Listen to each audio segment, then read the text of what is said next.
What makes this monitor so special is the color accuracy and a bunch of other cool features.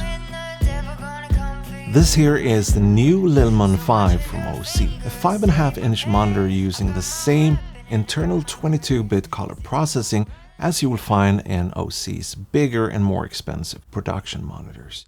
And at 1000 nits, it's definitely been bright enough for all the shoots that I've taken this monitor on so far. Now, before we get to the features inside of the monitor, let's first take a quick tour of the exterior. First up, we got the 5.5-inch touchscreen. It's glossy, but I think it handles both reflections and fingerprints quite well. And the monitor comes with a cloth, so you can keep everything nice and shiny. The screen resolution is 1920 by 1080, but it supports up to 4K DCI 30 frames per second. On this side here, we have Q20 mounting point for the included tilt arm, and we also have the power button, which by the way is the only physical button on this monitor. Everything else is done via touch. Now, moving on. So on the back side here, we have our Sony MPF battery plate. We also have a DC barrel connector here. On this side, we have our HDMI in and HDMI out. So this monitor has a loop through feature. Moving on to this side here, the first jack we have up here is a headphone jack, which I really like. Not all DSLR and mirrorless cameras have a dedicated headphone jack, so this is obviously great to have. This port here you can use for color calibrating the monitor. I really like that feature. Down here we have a battery out connection, which can be used to power things like focus motors, wireless transmitters, or if you're using dummy batteries for your camera, you can go ahead and plug that into the battery out connector here. Now, last place here to look is the bottom of the monitor, where we have another Q20 mounting point, and we also have our SD card slot for things like firmware upgrades and obviously for loading our Luts onto this monitor. And while we're at it, let's talk just quickly about build quality. The monitor is built on an aluminum frame with a polycarbonate housing, and in my opinion it feels sturdy enough. I feel like it's going to handle the use of a run and gun shooter, getting thrown into a bag, pulled out, and well, normal type of use. I don't encourage anyone to drop their gear, but if you would, I'd say it'd probably survive unless you take a massive blow to the screen or something, but the rest of the casing here feels sturdy enough to withstand a fall. But after all, we are talking about a pretty affordable monitor here. But that said, I think build quality is, well, probably a tiny bit better than what you would expect from a monitor at this price point. Now, moving on to the inside of this monitor. That's where the most interesting features are at, so let's dive in. So what's great about the Swift OS menu system that Osee use on this monitor is that you have all these customizable pages where you can add all the different features and settings, and you can obviously tweak everything for a specific camera or shooting scenario. So as an example, these two first ones here are set up for my Sony camera, and the other here are set up for my Fujifilm and Canon cameras. So as an example, on my Canon camera, I don't have any focus assist features. So if we bring up the Canon page, I have my focus assist, and I also have my focus peaking tools available. Whenever I need to pull manual focus on that camera, I can just call on these tools here and I have everything ready to go.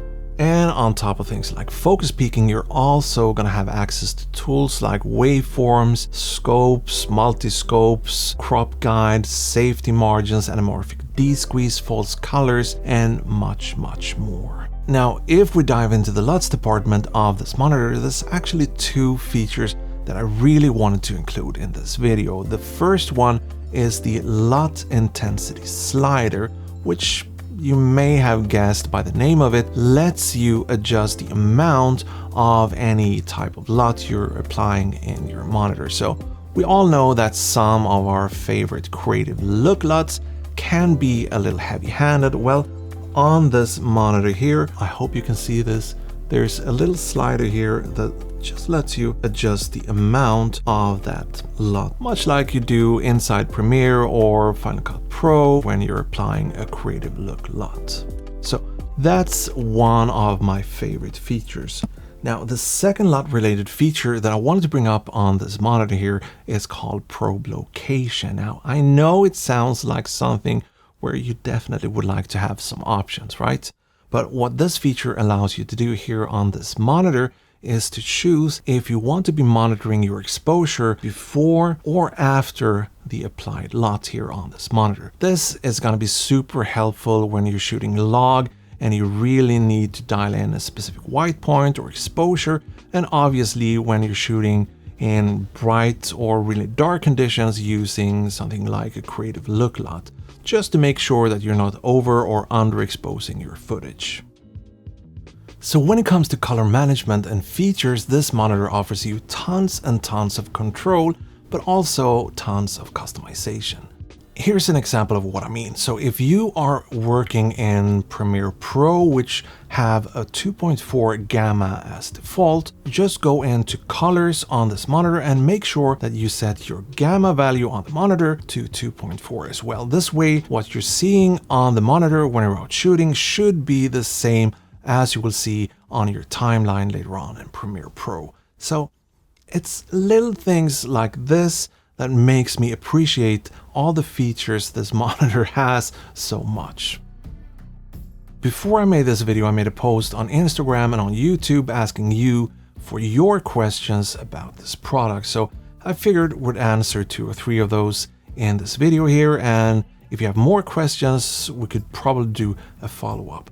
But the first question here is about battery life. So when I'm using one of these Sony NPF batteries, this is a 3700 milliamp battery, I'm usually getting somewhere around 3 hours, give or take 3 hours, which I think is pretty decent given its brightness and everything. It's definitely more power hungry than some of my other monitors that I have, but at the same time, they don't have the same 1000 nit output. The next question was about heat. Now, this monitor don't have any fans or internal cooling, so it will get pretty hot to the touch, especially when you're running it on full brightness. That said, it's not gonna burn your fingers or set fire to your hair, anything, but it's gonna be pretty warm to the touch. I want to wrap this video up with some of my favorite features and why I think this monitor is going to be the monitor that I would suggest or recommend to anyone looking for a 5.5-inch monitor at this price range. So first of all, we have the adjustments on the 3D LUTs on this monitor, which is going to make this so much more useful and helpful. And it's also going to allow you to be more creative on set when you're shooting and working with exposure and lighting and all that fun stuff. I also really like the fact that they've included a way for us to color calibrate this monitor. That just goes to show how serious Osee is about color accuracy when it comes to even these monitors at this price range. That and the gamma, obviously, and the headphone jack is another great feature that will come in handy, especially if you're using cameras that don't have a dedicated headphone jack. I do have an idea about making a comparison video between the Lilmon 5 and the Fieldworld F6 Plus, which I know is another super popular monitor option out there. So if you're interested in seeing a comparison video between these two, make sure to let me know what kind of specs and things that you would like to see me compare in that video. But for now, I want to thank you for watching and I hope I'll see you in the next one. Okay, bye!